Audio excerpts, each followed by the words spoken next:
Dzina la Atate ndi la Mwana ndi la Mzimu Woyera. Amen. Ndikulandirini abale ndi alongo pano pa bwalo lathu la uzimu lati yankhuleni Ambuye, pamene mogonja ndi modzichepetsa timalola Mulungu kudzera m'mawu ake kuti atiyankhule, atiphunzitse, atilimbitse, atitonthoze. Ndipo lero Lachinayi pa 17 August chaka cha 2023 lomwe ndi Lachinayi la Mulungu wa 19 Pachaka, tikumva tsopano Yoshua wayamba kugwira ntchito yake, ndipo Ambuye chauta kuti usaope ndili nawe ndidzakutsogolera. Tatiyeni talole Ambuye chauta kuti mawu awa opita kwa Yoshua amveke kwa inu ndi ine, chifukwa tonsefe nthawi yake m'moyo mwathu timakhala ndi mantha. Usaope ndili nawe. Mawu athu oyamba akuchokera m'buku la Yoshua mutu wa 3 ndime ya 7 kulekeza 10a, kudzawerenganso 11 kenako 13 ndi 17. Amene akutiwerengera mawu oyamba ndi a Florence Jose kuchokera ku Holy Rosary Parish Likuni mu Archdiocese ya Lilongwe. Ndipo salimo yathu ndi salimo 114. Mawu a Uthenga Wabwino ndi monga adalembera Mateyu Oyera mutu wa 18 ndime ya 21 kudzamaliza kukafika mutu wa 19 ndime ya 1. Amene akutiwerengera Uthenga Wabwino komanso kutigawira mawu ndi Reverend Father Francis Damaseke kuchokera ku Episcopal Conference of Malawi ECM. Tiyeni abale ndi alongo tisinkhesinkhe limodzi. Mawu oyamba. Mawu a m'buku la Yoswa. Yoswa mutu 3 ndime ya 7 kulekeza 11, kupitiriza pa ndime ya 13 kulekeza 17.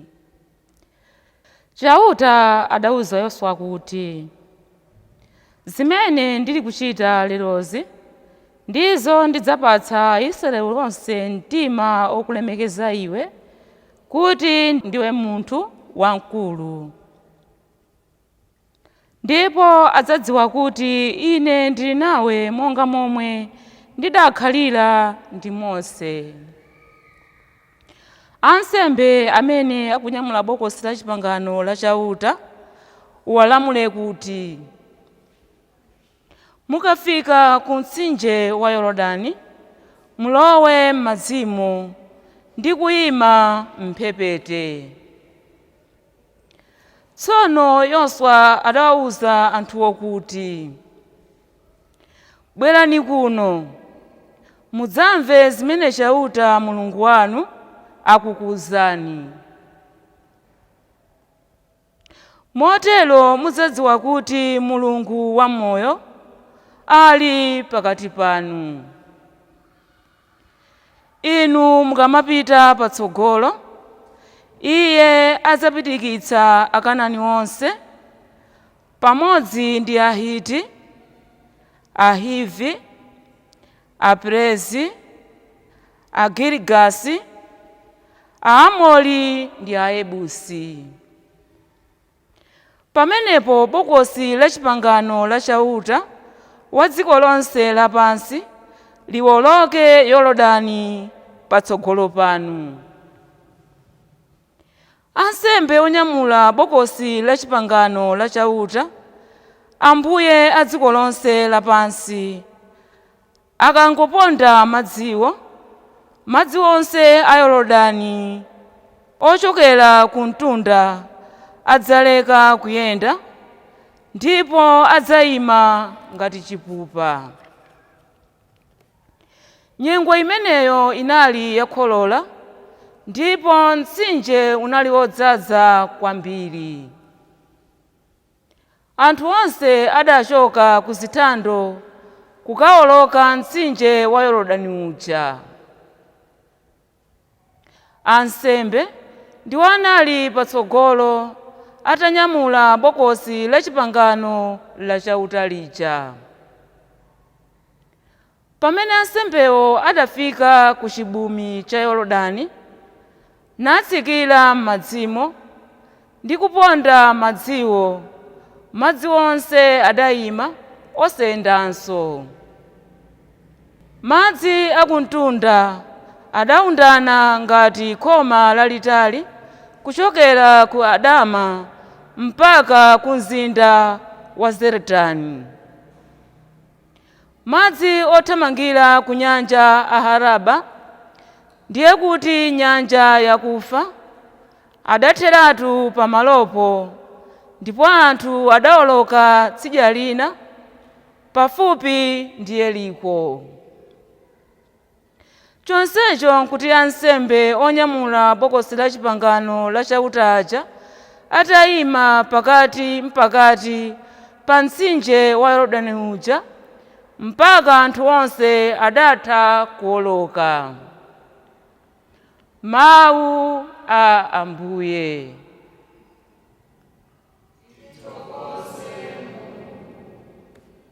Ambuye akhale nanu. Mawu a Uthenga Wabwino monga adalembera Mateyu oyera. Ulemu kwa inu Ambuye. Pa nthawi yomweyo Petro adadzamfunsa Yesu kuti, Ambuye, kodi m'bale wanga akamandichimwira ndidzamkhululukire kangati? Kodi ndidzachite kufikitsa kasanu n'kawiri? Yesu adamuyankha kuti, kodi ndikuti kasanu n'kawiri kokha ngati? Iyayi, koma mpaka kasanu n'kawiri kuchulukitsa ndi 70. Tsono ufumu wakumwamba tingaufanizire motere. Panali mfumu ina imene idayitanitsa ntchito ake kuti iwonenso ngongole zawo. Atangoyamba kumene adabwera wantchito wina amene adali ndi ngongole ya ndalama zochuluka kwa basi. Ndiye popeza kuti adasowa chobweza ngongoleyo, mbuye wake adamulamula kuti amgulitse wantchitoyo pamodzi ndi mkazi wake ndi ana ake ndi zake zonse, kuti ngongole ija ibwezedwe.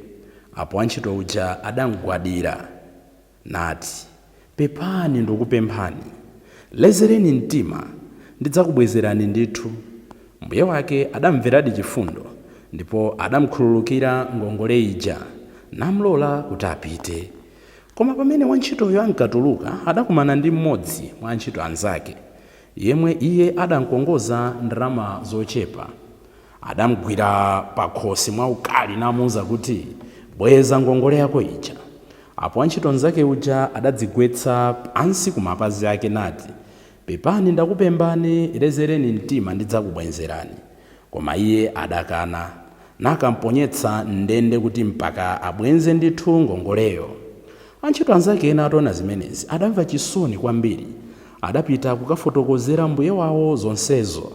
Tsono mbuye wakeyo adamuyitana namuwuza kuti, wantchito oyipa iwe, ine ndinakukhululukira ngongole yonse ija pamene unandidandaulira. Kodi sunayenera kuti iwenso mchitire chifundo wantchito mnzako monga ndidakuchitira iwe chifundo? Motero mbuye wakeyo adapsa mtima kwambiri, nampereka kuti akamzuze mpaka atabwenza ngongole yonse ija. Inunsotu Atate anu akumwamba adzakuchitirani zomwezo aliyense mwa inu akapanda kukhululukira m'bale wake ndi mtima onse.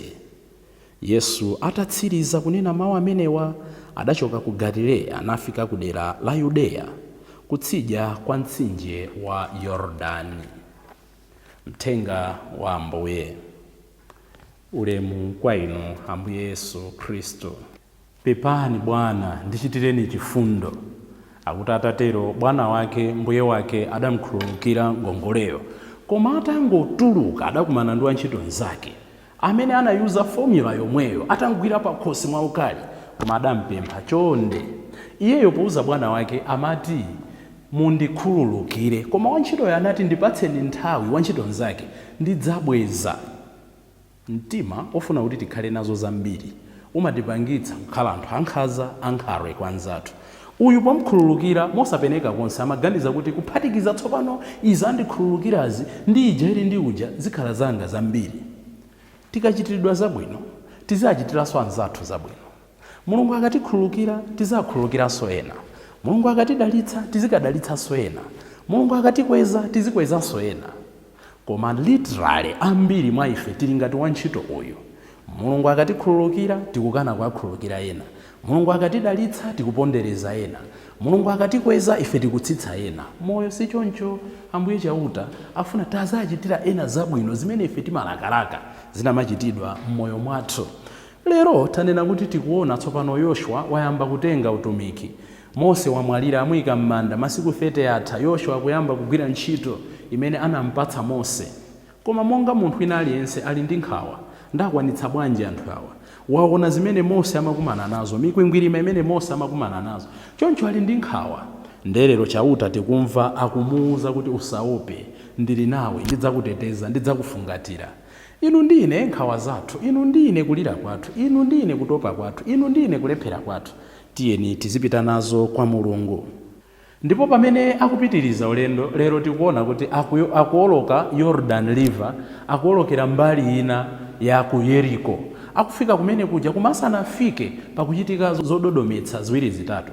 Choyambirira akuyenera aoloke mtsinje, monga anaolokeranso ku Egypto kuja. Mulungu akumuwuza Yoshua kuti auze ansembe anyamule bokosi la chipangano akalowe nalo m'madzi kufikira nthawi imene Ambuye Chauta akapatutse madzi kuti Aisraeli aolokere mbali ina. Ulendo kupitirira, Mulungu akuwateteza, Mulungu akuwalimbitsa, koma akuyenera azipanga mbali yawo. Ndipo ansembe anyamule bokosi la chipangano. Tisayiwale kuti m'bokosi la chipangano makhala malamulo, komanso pamwamba pa bokosi panali akerubi, angelo amene ali kumwamba koma akufanizira chitetezo chimene Mulungu amapereka. Nde mukamati ayi matchalichi mwanu mumapezeka zosemasema, sizi tikunzimva apazi, unless munene kuti simmadziwa kuti m'bokosi la chipangano makhala chani ndipo pamwamba pa bokosi la chipangano pamakhala chani. Ngati simmadziwa mukawerenge Exodo 25, mukawerenge Exodo 37, mukawerenge Ezekiel 41. Ndangonena atu modutsa. Nkhani ili apa ndionena kuti pamene akuoloka Mulungu afuna apange mirakuli, apatutse madzi a mu Yorodani kuti aolokere ku Yeriko. Chikuchitika ndi chani? Ansembe anyamula bokosi limeneli ndawuza kuti miyendo yawo iponde m'madzi. Koma they had to wait for 3 days. Mulungu nthawi zina akafuna kutichitira zazikulu, amafuna kuti atsogoleri ayambe ndiwo kupanga ntchito ya utsogoleriyo. So tisanafike ku Kenani, tisanafike ku promised land, leaders must do what they are supposed to do. Atsogoleri ansembe akugwira ntchito ya utsogoleri, akugwira ntchito imene Mulungu akuwapatsa. Mwina tu ife tikulephera kufika Kenani, mwina ife tikulephera kufika m'dziko la malonjezo. Chifukwa chonena kuti atsogoleri athu m'malo moti agwire ntchito imene ansembe akuchita, alolere kuti mapazi awo aponde m'madzi, alolere kuchita ntchito imene mtsogoleri akuyenera kuchita. Mwina timatsogoza kaye mimba zathu, timatsogoza kaye zosowa zathu, timatsogoza zimagalimoto zodula, timatsogoza kaye kudzikundikira maplot everywhere, timatsogoza kaye kutsegula maakaunti kunja, timatsogoza kaye kuti anthu atitame kuti ife ndiye odziwika, timatsogoza kaye kutsutsa anthu akamadandaula. Ayi, ansembe akunyamula bokosi la chipangano, akuponda m'madzi kudikira kuti Mulungu akwaniritsa nthawi yanji kugawa madzi kuti Aisraeli adutse ulendo opita ku Kenani. Ndipo chosangalatsa mwina kwa ife Khristu amakono chonena kuti ansembe aja atayima pamene paja ndi Mulungu amene ananena kuti ndipanga mirakuli, ndipanga zododometsa, ndipanga zozizwitsa kuti Aisraeli adziwe kuti Yoshuaso adziwe kuti ndili nanu. The people did not demand for a miracle. It was God who gave them the miracle.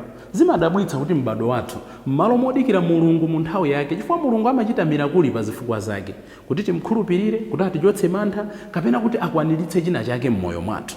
Koma taonani ife ndi amene timapanga demand. Tufuna banja, tufuna ntchito, tufuna tichire, tufuna promotion. Miracles are not demanded. Miracles are given by God. Pazifukwa zimene Mulunguyo akuona kuti ndi zabwino.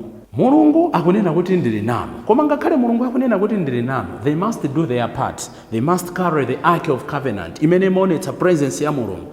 They must cross. Azipanga mbali yawo. Anyamula bokosi la chipangano, mbali naye aziyenda. Ife timafuna Mulungu atidalitse titangopinda manja. Ayi. The Jordan was to be seen not as an obstacle. Yorodani amene anakumana naye samenera amuyang'ane ngati chiletso ayi, koma amenera amutenge ngati pamene Mulungu afuna akwaniritse malonjezo awo. No wonder Mulungu sana achotsere Yorodani. Mulungu anangowathandiza kuti awoloke. Inu ndine timakumana ndi ayorodani ambirimbiri m'moyo mwathu. tsoka langa, tsoka lanu, tsoka la ife nilonena kuti timafuna mulungu achotsa ayorodani amenewa. Mulungu sadzachotsa ayorodaniwa. Mulungu adzasiya ayorodani pompo, koma adzatithandiza kuti tiwoloke pa yorodanipo. Chifukwa ayorodani nthawi zina amakhala ma opportunity for us. Umakhala mwayi oti tione ukulu wa mulungu. Ayorodani nthawi zina umakhala mwayi oti tikule. Ayorodani nthawi zina umakhala mwayi oti tidziwe abwenzi athu enieni. Ayorodani nthawi zina umakhala mwayi oti tidziwe anzathu enieni. Ayorodani nthawi zina umakhala mwayi oti tione ma weaknesses athu, kulephera kwathu. Ayorodani nthawi zina umakhala mwayi oti tiyang'ane mbuyo mwathu. Ayorodani nthawi zina umakhala mwayi oti tiyang'ane kutsogolo kwathu. Mulungu akuwauza kuti ndikuwolotsani apapa koma sindichotsa mtsinje umenewu. Tiyang'ane mavuto athu osiyanasiyana amene timakumana nawo, zotsamwitsa zimene timakumana nazo, zinthu zimene timaona ngati unpleasant moments, imfa, ngozi, usiwa, kunamiziridwa, kubwezeredwa mbuyo. Nthawi zina titayang'anamo ndi diso la chikhulupiriro, ndi kumvetsera ndi khutu la chikhulupiriro, tidzaona kuti Mulungu amapangira dala zimenezo kuti tione ukulu wake, kuti atikankhire mbali ina ya moyo. Unfortunately, inu ndine tikakumana ndi Yorodani timatsetsa msozi, timakhala kudandaula, timakhala kuwinya, timakhala tikutemberera. In doing that, we waste time in crossing to the other side of the river. Kenaka tikuona kuti ansembe aja atalowa m'madzi, anyamula bokosi la chipangano, Aisraeli they had to wait for 3 years. Ndipo ngakhale akuwauza kuti mudikire choncho, anawuzanso kuti musayandikire pafupi ndi bokosi la chipangano. Even m'mavuto athu, Mulungu safuna timujaire, safuna timuzolowere, Mulungu safuna titayirire. Mulungu amafuna even mkatikati mwa mavuto tikhalebe oyera. There is no justification for doing evil because of the situations I'm passing through. Kuti ndinapanga izi chifukwa choti ndinalibe ndalama, ndinapanga izi chifukwa choti ndinalipa usiwa, ndinapanga izi chifukwa choti ndinkaopsezedwa. Mulungu amafuna kuti even mkatikati mwa mavuto we should remain holy. Osati ndinaba chifukwa cha ABCD.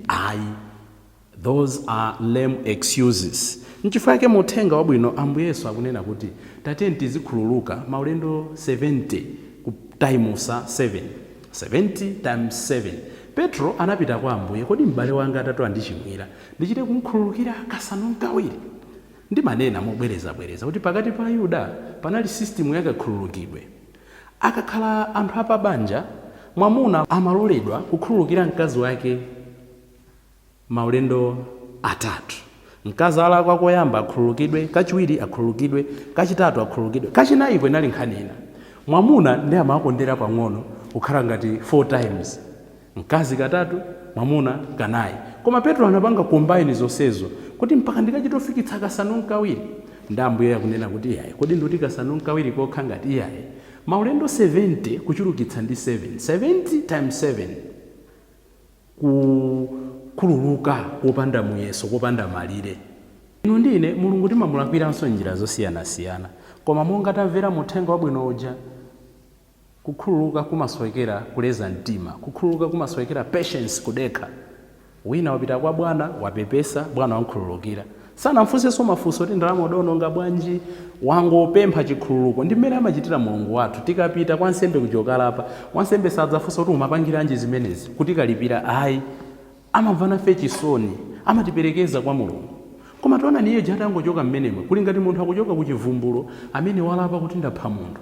Akumana ndi munthu amene wandiyera mandazi mpaka kumgwira pakhosi, kuntibula mpaka abweza ameneyo. Ndi mmene inu ndine tilili. Kukhululuka sikuyiwala. Tiyeni tiphunzire kumakhululukirana. Ndikowawa inde, koma ndizotheka ndi chithandizo cha Mzimu Woyera. Mwa ife tokha sitingakwanitse, mwa ife tokha ndizovuta, koma chifukwa choti timalandira Ukaristiya pafupi, timamva mawu ake pafupi, ndithu Ambuye Yesu akunena kuti okhala mwa ine nenso ndimakhala mwa iye. Talola Ambuye tsiku la lero kuti munyengo zimene tikudutsa, nthawi zina timatha kukhapirana kosathwa, atithandize kumakhululukirana wina ndi nzake. Tithandizeni Ambuye tsiku la lero kukhala anthu olowa, kukhala anthu ofewa, kukhala anthu ololerana, kukhala anthu okhululuka, kuti zimene mwatilangiza, zimene mwatiphunzitsa ndi chithandizo cha Mzimu Woyera tiyesetse kukazikwaniritsa m'moyo mwathu. Dzina la Atate ndi la Mwana ndi la Mzimu Woyera. Amen.